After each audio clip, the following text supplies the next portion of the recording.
So also in the toolbox or tiles menu, we have our system menu. So in our system menu, we can set our date and our time. There's some camera information on this display. The only camera hooked to this is the grain camera. So this box and this procedure on the secondary display is where your backup, auger, and hopper camera are set to.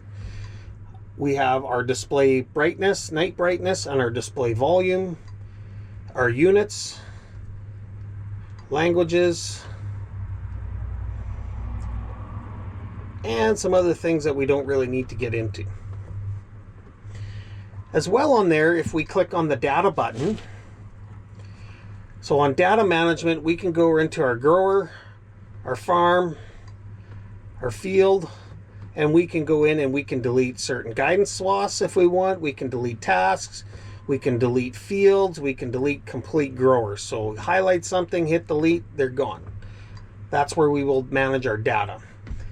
Inbox is where we'll go if we send files to it. So if we take the grower farm field from AFS Connect and we push it to the machines through the modem, it'll show up here as a received file and we can install it.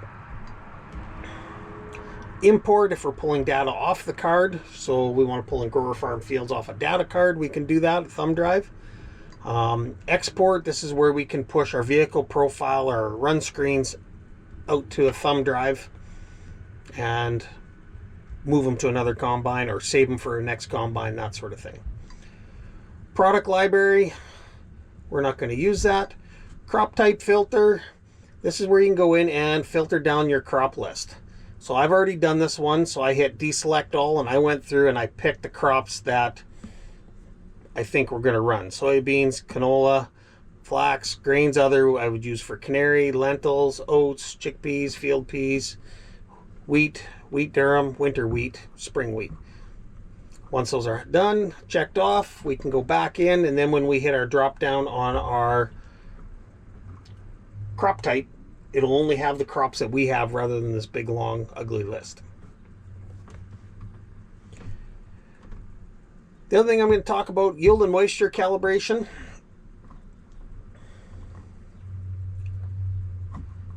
So we have our moisture set up, so our yield flow delay.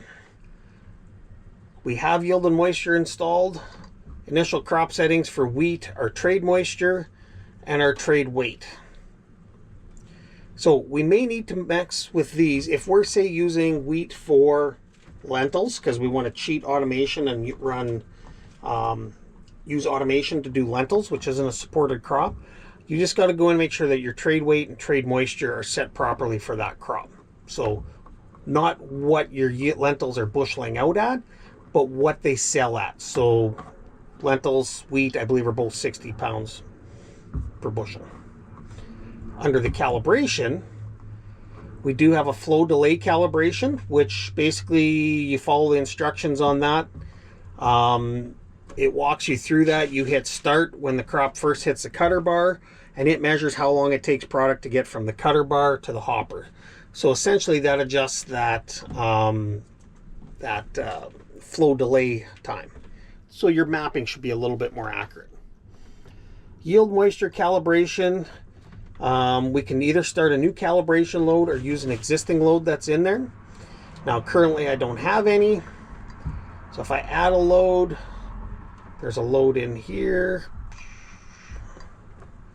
This load has no data, but it's measuring it at 2% moisture. So I could tell it, no, it's actually 14% moisture. Obviously that's a big jump, but so it might say 14. You're going to say, no, it's 15% moisture, check mark.